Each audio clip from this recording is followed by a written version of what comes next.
Hello, everybody. Welcome to Earth's Mightiest Comics Reloaded After Dark. That's right, this is a special, spooky, late-night episode we're recording. And by that, I mean it's like 8 p.m. Yes, right off the bat, just want to say sorry that this is going to be coming out a couple days later than normal. It's, well, I mean, it happens. Yeah, Sebastian wasn't able to record on our normal day, and then I was working all day. That was 2 days ago. Then I was working all day yesterday, so we weren't able to get it done until tonight. Yeah, I'm gonna be up editing this as soon as we're done, and then I'll try and get this up as soon as I can. So yeah, thanks for everybody's patience. Not that anybody really cares, I don't think, because nobody really follows this show on a regular basis. But I just wanted to get that out of the way. Another thing up top, just really quickly, announcement. We are now on Spotify as well. If you just search us up, just Earth's Mightiest Comics. We're not under the Reloaded tag there because I'm not putting up the old episodes, so it wouldn't really make sense for it to be reloaded for the people just over there. But if you prefer to listen to us on Spotify, you can do that there. We can just get into it. This is the show where every week we talk about the new. Well, I shouldn't say every week, because who knows how regular this will actually be coming out. But every episode we talk about the new comics that released that week. Spoiler alert, this week I don't think was that great of one in comics. I don't know if you concur with that. Do you have any overall thoughts on the week as a whole? I mean, I know you obviously read more than me. But of the 5 that I read, I really enjoyed 2 of them. Okay. So. Of the 7 that I read, I really liked 1, and most of the rest were either good enough to fine to bad. So, definitely not as big of a week as the last week was, for instance. Yeah. So I think I did not read that much more than you did this week. I only read 2 more than you did. No. So I figure I can just rattle off 2 of them at random to start, and then we can just alternate one to the other for the rest of these. Yeah, that's fine. That sounds good. Okay. So I'm just going to start off. I'm not going to go in ranked order this time because I didn't really rank them as I was reading them this time. And a lot of them are kind of all around the same area. I'm just going to start with Green Arrow 3, I guess. This is written by Joshua Williamson, who is a writer that I like a lot. And up to this point, I have enjoyed this series as well. But I do think this has been the weakest issue in the series. Not to say that it's terrible. I don't think it is. It's still fine. But I think it just starts going into some weird places. Ultimately, I think this kind of series, I don't know if it fits Green Arrow as a character. And I like Green Arrow a lot. I think he's cooler than Hawkeye, in the comics at least. And actually probably on TV as well. But yeah, I just don't know if this really kind of fits for him. It's kind of this weird time travel dimension hopping story where Ollie and one other character, I think her name is Leon, she's Roy Harper's daughter, I believe. They're kind of off doing their separate thing. They're off in the future or on another world in some other dimension. I don't really know for sure. This kind of spins out of Dark Crisis from what I understand, which I did not read. It's new reader friendly enough. It catches you up, but still, there's definitely some background events that I am not familiar with. But yeah, I think it's fine. So there's that side of the story, and then there's also the other side of the story, which is Roy and Dinah, Black Canary, and maybe some others that I don't remember, trying to figure out what happened to Ollie and what's happening to all the other members of the Green Arrow family. So they break into Belle Reve this issue, I believe, which is the place where the Suicide Squad are tasked out of. Peacemaker makes an appearance as well. It's all fine. We do find out that there is kind of some cataclysmic event that's going to happen if the Green Arrow family is all together. We learn that from a weird tape recording of a future Oliver Queen. That part was interesting, but on the whole, I just think this issue's okay, and I don't think it's as good as the previous ones. I don't know. It's probably a 6 out of 10 for me. I was a little bit disappointed in this one. Then the next one I will rattle off. I'll just go with Ghost Rider 15. This one, also a little bit of a disappointment for different reasons, though. I still think the series is pretty good. It's very kind of grungy and gory and just dirty. There's so much, everybody's covered in so much grime all the time. Which I think, that works for a Ghost Rider series. I think it kind of works as a more horror, gross focused Ghost Rider series. I think it's good. The art's not really for me, but I think it's it's still fine. This is the finale of this arc, which was kind of billed, at least the way I interpreted it as Johnny Blaze Ghost Rider versus Danny Ketch Ghost Rider. Now, are you familiar with Danny Ketch as a character, Sebastian? Danny Ketch. Yeah, it's Ketch. Danny Ketch. Ketch. Oh, I don't think so. He's the second Ghost Rider. I think he's actually better than Johnny. I like him. Then I might know him a bit. Yeah.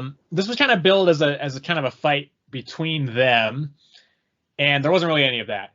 And so I was a little bit disappointed in that regard. I think ultimately, like, the climaxes to this series to the arcs in this series so far have been a little bit underwhelming. I think the build-ups are usually really cool and creepy and weird.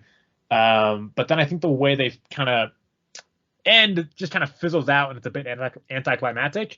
Still definitely pretty solid. I think I don't know if it's the best thing Benjamin Percy's currently writing at Marvel, because he's writing a few things and they're all pretty good. But yeah, I don't know. I think I would have liked a little bit more from this issue. And even if not a straight up fight between Johnny and Danny, for Danny to just do something, because he's kind of been like not doing much in this arc, which is a bummer because I like him, but he just kind of shows up. We got one issue where you kind of find out why he's in the situation he's in, as being like he's like being experimented on by this weird science division because one of the lead researchers wants to save her brother who's trapped in hell or something. And so she wants to use Danny's spirit to like go in and get him back. There's a couple of cool pages where like Johnny goes to hell, but like Danny is just kind of absent for the rest of the run, which is kind of a bummer. But it's still fine. I think this one's better than the last one. I would probably go with like a 7 out of 10, but still on the whole, not one that I loved. All right. All right, and now we'll throw to you because I don't have a shit ton more than you do this week. No, that's fine. I will go with probably my least liked out of what I read this week, which was Daredevil and Echo. Yeah, so I read this one too. Yeah, it pains me to say this because I love Daredevil. Daredevil's my favorite fictional character ever, but I am just not liking this series very much where I'm at. Yeah, no, I haven't. Like, I read the first one, and I was like, man, that really wasn't good. I was like, this is really not good. So I was like, all right. I thought the first was okay, but I really didn't like the first one that much either, though. Yeah. I don't know. And then this one, I honestly, I kind of like, I don't know if I liked the second one better than the first one, but like not by much, but like, I don't know if it was better or if I just like disliked it the same amount. Yeah. But oh man, this is rough. It's rough here. Yeah. Okay, so on the bright side, because I'm gonna read all of this because I will buy anything that Daredevil's in, even if it's bad. Yeah. The good news is this series is only 4 issues. It's a mini. Then it's done. That's good now. Yeah. On the positive sides, I will say this. I think the segments in the past are way more interesting than the sections in the present. Yeah. It's kind of split between both. Yeah. Which is a bummer because Daredevil is not in the past segments. It's this weird ancestor who's like an Irish mobster or something. He's a mobster that is trying to go straight. Yeah. And then there's also an ancestor of Echo back there as well. Have they like specifically said it was like an ancestor of Echo yet though? I mean, she has the same handprint tattoo on her hands, and she looks almost exactly the same as Echo, so I would say probably. I mean, I'm saying probably too. I was just trying to see if I missed something there. Yeah. No, I don't know. I don't remember enough to say definitively one way or the other. We'll say the one thing that I think is consistently great about this is the art. Phil Noto is a great artist. I will agree with that. I think the art is great. I just really am not liking the story. Yeah, so you want to know why that might be? Why I'm not liking the story? Yeah. This could explain some things for you. One of the writers is a member of the Black Eyed Peas. Bro, wait. Yeah, I'm not joking. That's for real. Is it Taboo? Yep, that's him. What the? I don't listen to the Black Eyed Peas, so like I don't know who that is within the context of that band, but I couldn't tell you, but like Yeah. What? So he wrote another series called Deadly Neighborhood Spider-Man. I read the first 2 issues of that. I thought it was okay. Yeah. So I don't know. Maybe Werewolf he's by written a lot of Night. stuff besides this. What's that? Did Werewolf by Night. Oh God. Well, I fucking hate that character. I know. In the comics, I will say I loved the Disney Plus special. Yeah. But yeah, I don't know. I think the main issue I have with it, because the plot's not great, but I don't think it's awful. The main issue I have is I just don't feel like these writers have a good feel for Matt's voice as a character. Mm-hmm. The stuff he's saying and like his narration, like thought caption boxes, I feel like Matt wouldn't talk the way he's talking in this. Yeah. And then and on the other hand, it's also like, why is Echo even in this? Like, I know the real answer is because she has a Disney Plus show coming up, but and I don't mind Echo as a character, and I think her place in the first issue makes sense, but the second issue, she doesn't do jack shit, and neither does Matt really. So it's like, why are these characters?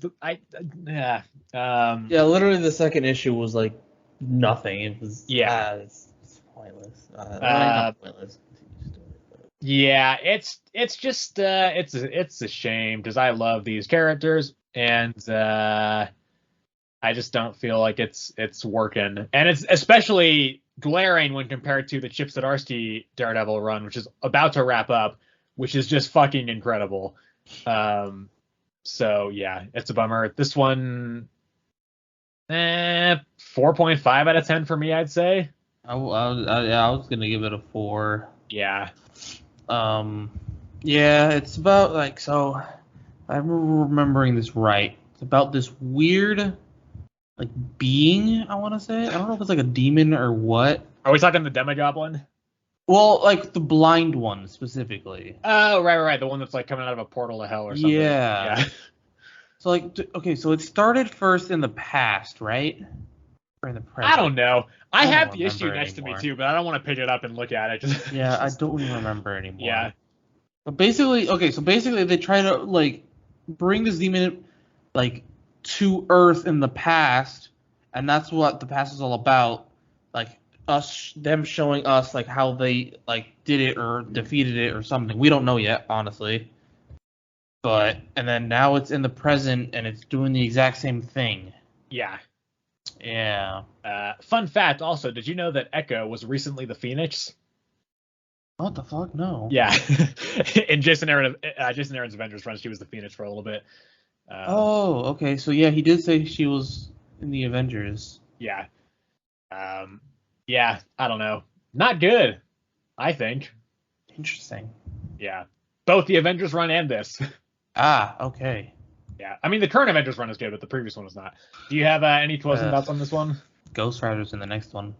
Oh, yeah. That's something, maybe. Is that something? Yeah. I mean, it could be. I don't know which Ghost Rider this is. It doesn't specify. It's Johnny Blaze. Is it Johnny? Yeah, apparently. Gotcha. Okay. Yeah, that's a bummer. I would have liked it if it had been Danny. Yeah, probably Danny. I don't mind Robbie Reyes, but I don't like him as much as Danny. Yeah, I don't know. I will continue to read this series, but yeah, I mean, I'm gonna finish it at this point too. Yeah. All right. Well, that was one we both read. So, do you want to jump on to your next one? Yeah. All right. Shoot. Probably I'll do. I'm gonna go with Storm. Okay. That's serious. Yeah, I didn't read this. I did buy it, but I didn't read it. Yes. Well, I didn't mind the first one. I thought the first one was pretty like. It was all right. The second one I did not like as much at all. It was a much more, how do I say, it's slow, let me think here. It's not slow, but the end drops off for me a bit.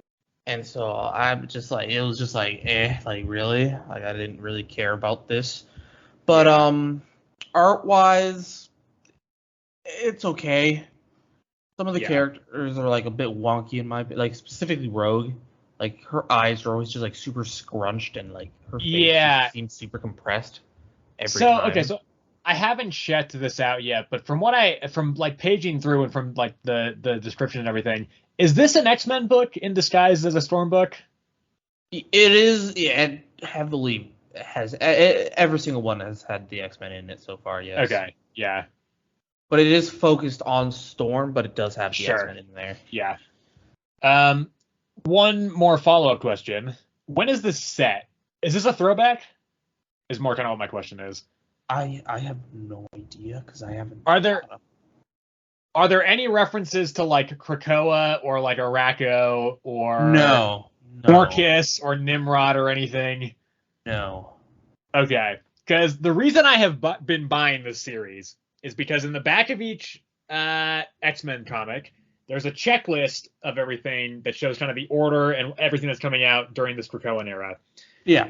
I've been buying everything in that because it's a lot of it's interconnected enough that I just feel like I need to kind of know everything to kind of have a good idea of all the context. But Storm only shows up in the backs of on the checklist in some of the issues and not in the others. And I'm pretty sure Storm doesn't have a checklist in the back of itself. So I was like, is this really even part of it, or is this just a throwback that has no connection to the current stuff that I don't need to be buying? Yeah. Because my pull list is very big, and if I can cut stuff, I'm gonna cut stuff. So I may not be getting the rest of this series if that's the case. No, I mean, I couldn't tell you if it's got anything to do with it at all, but yeah, dude, this second one is it's like, cause I mean, I don't know what to say because I don't really want to like. I'm just gonna say stuff because whatever. Yeah. Concerning you, if you don't want to hear it. Whatever. I don't give a shit. No. Yeah. So basically, like we in the first comic, we learned that she's the one leading the X-Men now, right? Yeah. And so in the second one, it's a lot of her basically just fighting with Kitty about her leading and how like Kitty lost her as a friend now. And it's just like basically her being like a whiny child a lot of the time. Another quick question: do they call her Kitty or do they call her Kate? I'm pretty sure they said Kitty at one point. Okay, so it's set in the past then. Yeah, she's Kate now. Yeah. Okay, keep going. What? Okay, interesting. Yeah. So like the second one is just a lot of her being a whiny pouty child, and it's man.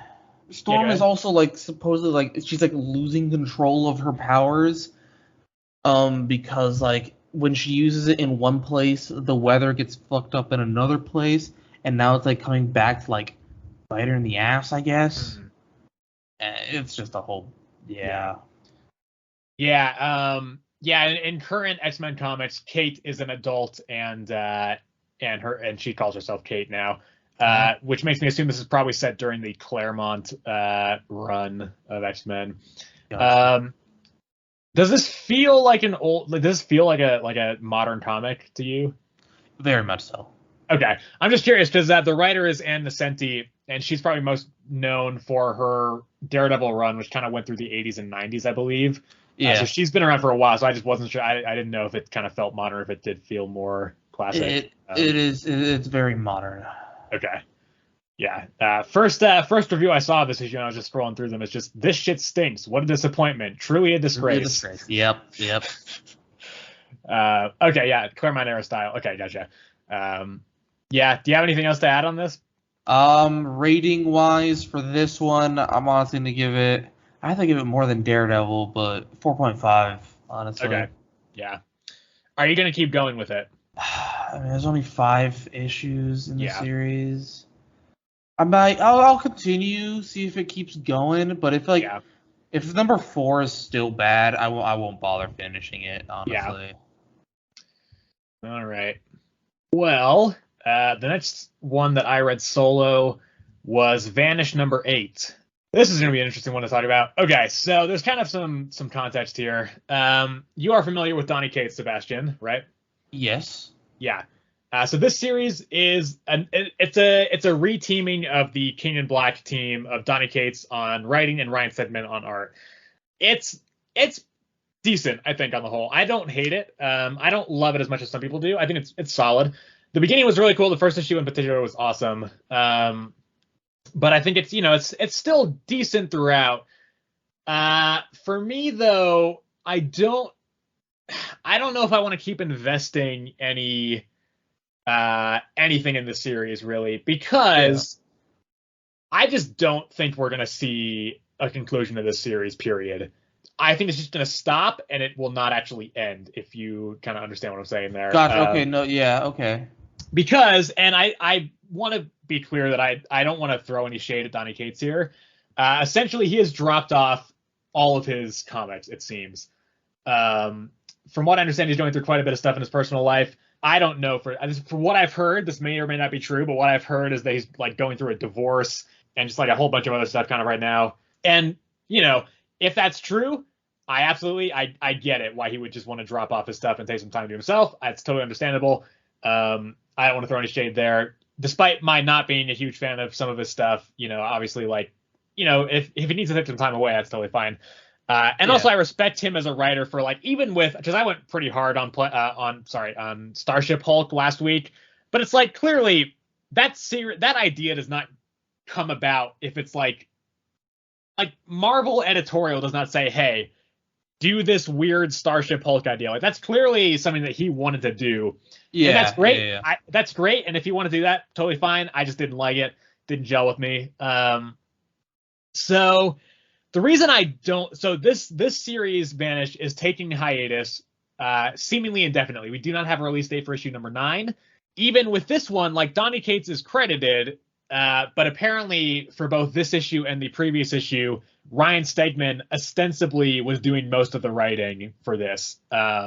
It's decent. The series is it's totally fine. I think it's pretty good, actually, for the most part. And this issue is no exception. It kind of completes there's a big fight with a dude whose name I don't remember.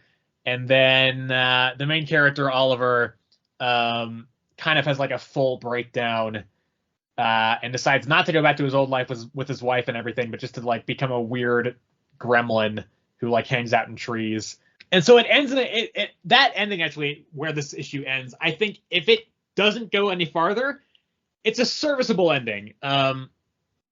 There is also kind of the tease of like, at the very end of the issue, his wife, who I don't remember her name off the top of my head. I think it's like Ellen or something. She's like, yeah, Oliver's like, he's getting fucked up. I'm probably gonna have to fight him at some point. Because he's becoming a weird gremlin. And so that's an interesting enough tease. I think, especially because if I went into the whole story of this, it'd be kind of a while. But essentially, the premise here is that Oliver was in this like magic universe at a magic school. This was the very, very beginning, and then a guy named Baron Vanish came in and tried to just like burn it all down. And then Oliver, in this very, very cool sequence, secretly went to Earth, which was you were not allowed to do at this school. Yeah. He brought back a gun, which you were also not allowed to do. And then Vanish was just like, "Oh, you think any magic can kill me? I'm the king of magic." And Oliver just goes, "Fuck magic," and shoots him in the head. And it's like, oh my god, that was really cool. Damn. Yeah. So then, but essentially, there was then a twist where actually he missed, and so his whole life he was thinking he was like the chosen one to save the thing. But actually, what happened was his future wife bent the bullet and like guided it into Vanish. So actually Oliver missed, and she was the one who killed Vanish and saved everybody. And so this like completely causes him to break down. Just like his whole purpose in life. The one thing that he thought he did right is suddenly he did not do. But yeah, so I don't know. I just don't know how much I want to get invested in this series when it very well just could not ever continue. So I think I think it was good enough. Like I'd give it like a 7.5, but I don't know. Even if it comes back, I don't know if I'll be continuing with it. Yeah. I will talk about Silk now. Okay. I know you read this one because I made read this one as well. Yep. Let me think here. I really don't have too much to say about this one. I think it's like okay. I didn't like really love it, but I didn't hate it. Yeah. At all. With you on that, yeah. I think the art. I actually really like the art on this one. I agree. Yeah. But it's like we don't really have a lot going on right now, honestly, in my opinion. Like. Yeah, and Silk was barely in issue number 2 as well. Yeah. So she's basically like just right now. Silk is just stuck in a dream world She was put in there by I think two characters that I don't know the names of. it's okay. So I think it's pronounced Saya. Okay. And then there's Max, which is her brother. Yeah.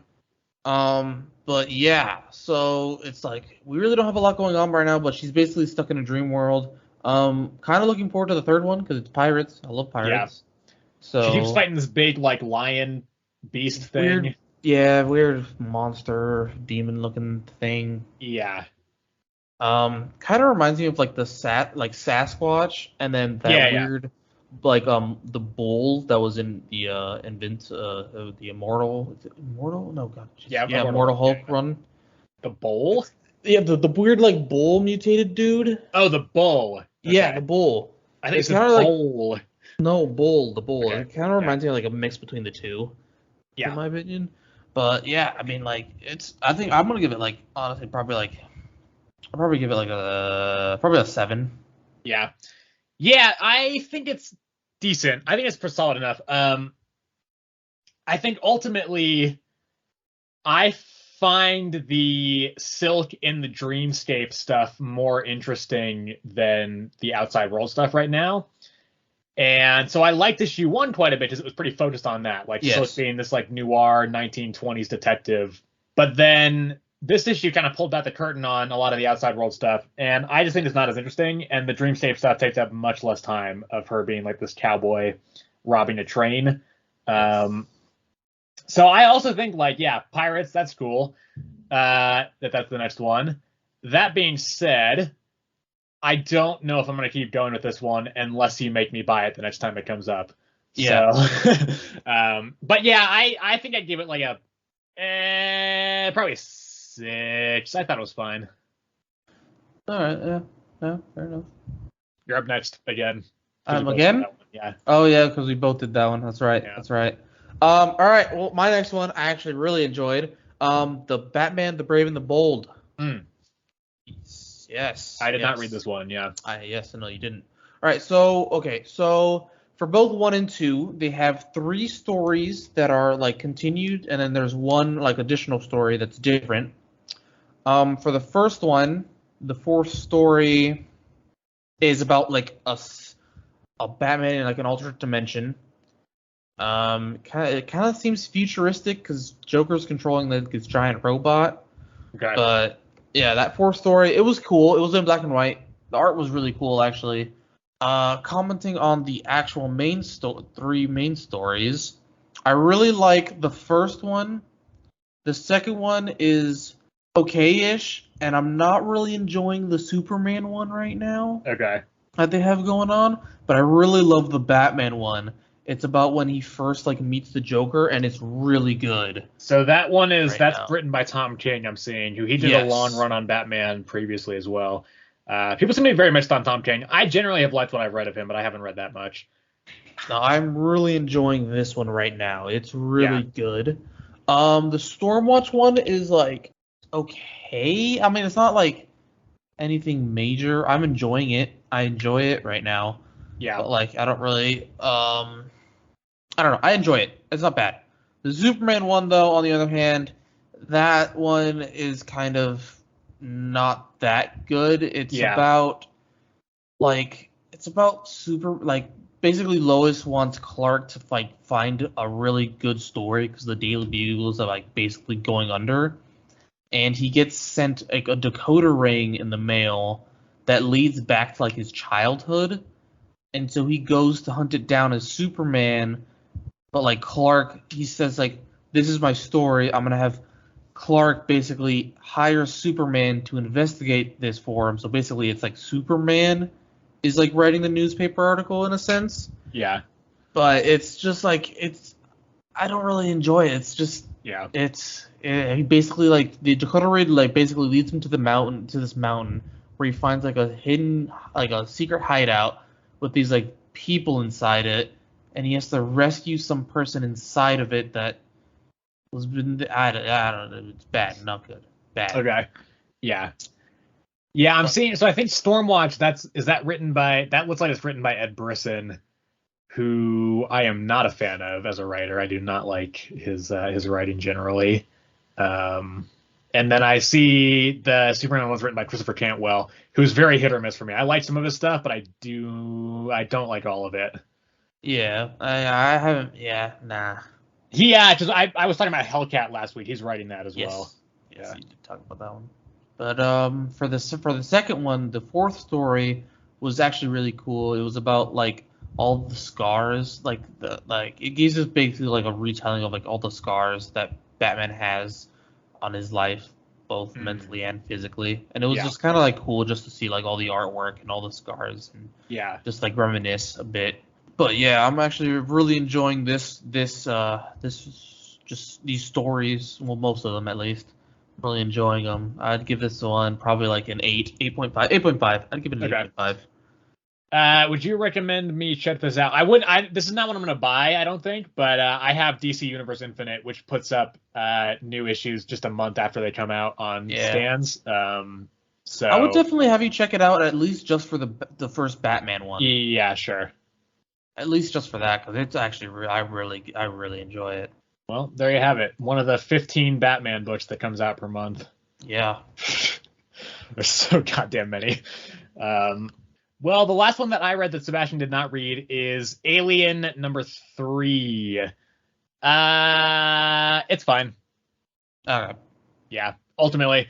And I kind of like the premise of where it's set, because it's set on this like weird ice planet thing and this scientific research base there, and then essentially Weyland-Yutani comes in and they're like, hey, because the three researchers, it's a family, and they find a face hugger that's frozen, and then they kind of broadcast like, hey, we found this thing, like, what do you need us to do?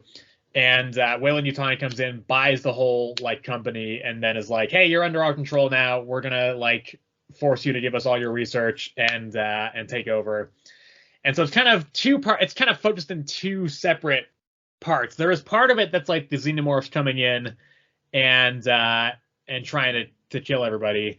Yeah. But I would say that's very much the B plot in this Alien book. The A plot is the three researchers, science people, just trying to like escape the corporation and the base. Gotcha. But like there's not really any overlap with the actual alien stuff. And so it's just like, I mean, it's fine for what it is, but it's like, come on, where's the alien stuff? Like, I'm reading an alien book, and there's like not a whole lot of that. And I also get like, this is the third alien series that Marvel has put out recently. So I get the inclination to do something different with it, since you don't just want to do like the same alien story over and over again. Yeah. But at the same time, it's like, this is the first one I've read, and I don't think it's that interesting, because there's not, the thing that I'm reading this book for is not very present. Yeah, which is, I'm assuming is the xenomorph. Yeah. Exactly. Art's not bad. Art's pretty good. I will probably finish the series because it seems like it is just going to be 5 issues. So it's like, I might as well. Yeah. And I expect the xenomorph stuff to get more prevalent in the next 2 issues. And if it's not, then it's like, what the hell are we doing here? But yeah, this one's 6.5 probably for me. Yeah. Yeah. I mean, I just, for like the aliens thing, I feel like they should just like stop trying to expand on those stories at this point, honestly. Yeah. Because especially like for movies wise too, like they keep on trying to make movies and they just never, they are just not good anymore. Yeah. They make money. They make money, yeah, because it's obviously, it's like aliens. People want to see that. Yeah. But it's just they haven't been like good lately. Yeah. I mean, and now that Disney owns 20th Century Fox, like they own Alien and Predator now as well. Mm-hmm. So it's like, might as well just have Marvel make comics of them, I guess. Oh yeah. Yeah. Well, that brings us to what I'm assuming is both of our number ones. Yes. This is the only comic I really like this week. w0rldtr33, as I call it, that's how it's spelled, or World Tree as it's probably actually supposed to be pronounced. What do you think? Man, am I glad you made me read this, dude. Yeah. This is really good. Yeah. Yeah, because you shotgunned all 3, I'm assuming. I did. Yeah. I did. Although I don't remember if you told me this, but I really wish you told me it was like kind of not safe for work there a bit. Because I started reading it in the middle of my class in school. I clicked off so fast. Yeah, dude. there's a lot of nudity in this series. I clicked off so fast. Yeah, so this is one of the series. Sometimes I'll do this where if I like a series enough, I won't even wait till I get home to read it. I'll just read it in the car as soon as I'm out of the comic shop in the parking lot. Yeah. And I kind of forgot how much nudity there was in it because there's like in issue 3, there's like 2 full pages where there's just so much, and I was like, oh god, okay, just wait till I get home to read this. Yeah. So this is written by James Tynion IV, who is a writer that I'm a big fan of. I've actually met him as well. He was a very nice guy. The art is Fernando Blanco, and with colors by Jordi Belair. So yeah, this is issue number 3 that I specifically am talking about because that's the one I read this week. Yeah, okay, yeah, that's fine. It's essentially a tech horror series. Is that the best way to describe it? Yeah, I would say that. Dealing with, I think from what I understand, the premise of the first issue is one of the main characters, Ellison, I believe is his name. His brother finds some weird website, which he gets sent a website. That's right. Yeah. Yes. And it like does something to his mind, and then he just goes and kills like 60 people in the street. Around his neighborhood. It was around his neighborhood. Yeah. Yeah, he just knocks on people's doors. He has a knife. He just stabs everybody to death, and he just keeps doing that around all the houses. So there's that. There's and so now that's kind of converged into Ellison now is finding out about the website, which is called the Undernet, right? Well, so there's the Undernet, and then there's what these guys set up to fight it, which is WorldTree. Yes, yeah. So yeah, WorldTree is what's used to fight it. But it basically it's home to like an evil entity that's trying to escape and like destroy the world, and that's what they're trying to prevent. Yeah. With WorldTree. Yeah. It's not clear how it would survive, how it would like destroy the world. No. I'm assuming just by possessing people and having to kill them, because there's also another person, the person who we mentioned before who is just constantly naked. Her name is Fear, but the E is but it's spelled PH34R. So she's also going around killing people. She killed Ellison's brother in the first issue, at the end of the first issue. Yes. It's like, okay, so, but like, it's a bit unclear as to what she is, because I don't think she's just a normal person, though. No, I'm saying she's like a host, yeah. Not even like a host. I think she was made by the Undernet. That's possible as well. Yeah, so there's her going on a murder spree, and then there's Fosta, who is Ellison's maybe girlfriend, maybe not, who's a journalist, right? Podcaster. Just like us. Yes. Yeah, she's like trying to find. She's, I guess, essentially trying to exploit the story of Ellison's brother killing everybody for like a big like story for the podcast news story. Yeah, basically, it's basically to launch their podcast. Right. And then she's not possessed by WorldTree, but she has, or by the Internet, but she has come into contact with it now. Yes. And through that's how we've seen our first kind of glimpse of whatever's living in there, for like a page, very briefly. We didn't see much of it. Very briefly, yes. But then there's also the people who are combating it. I think the leader is named Gabriel, and yeah, so they have they are the ones who ran WorldTree, and essentially. The Undernet had previously tried to take over the world and destroy everything like 20 years prior. I believe was it 1997? 99, I'm pretty sure. Okay, either way, they're like, yeah, we stopped it then because technology was not as like prevalent as it is now. Yeah. But now we gotta catch this real quick, because if we don't, like, it'll spread so quickly that everybody's just gonna die. So yeah, I mean, it's damn good. Really good. Not too much happens in this issue. This was kind of moving players into place, moving all the pieces into place for presumably a pretty climactic thing next issue, where they're going to try and exorcise Fosta. And also Fear is at the headquarters of WorldTree as well. Yeah. Yeah, James Tynion is just a damn incredible writer. He's also writing Something is Killing the Children, which I am currently in the process of catching up with. Incredible. And he also wrote a stint on Batman Detective Comics, which I read all of. That's very good as well. So yeah, he's so good. The art's pretty good as well. Yeah, just fantastic. I think there is a real chance that this becomes that this is going to be my favorite comic of the year. It's really good. I've really enjoyed it. Yeah. I think the other thing that's a bummer is that this is going on hiatus soon. It's doing its first arc, which is 5. It's doing through issue number 5, and it's taking a break, and then presumably it'll come back sometime soon. Unlike Vanish, though, like this is something that happens often with James Tynion. He does this with something just killing the children quite often. He'll do like an arc of like 5 issues, then go on break for a couple months, then come back with it for another arc. So it's like I think he's pretty reliably going to be back with this one. Any other thoughts on your part? I supposed to be rambling for this one. No, I just really enjoyed this one actually. Yeah, no, that was it. I'd give this one probably like a 9. I might go with 10 on this one. I think this is the one that I could give that to. And it's like I read this first because it's the one I was most excited to read of the week's issues. Yeah, and that was a damn mistake maybe, because then everything else just felt much worse in comparison as well. I was lucky. I read this second to last. I read this one, and then my last one I read was Silk, so I was still pretty good. Yeah. So that mostly wraps up what we are talking about this week. Next week, I gotta check. Yeah, the big thing next week is the start of Night Terrors. Yeah.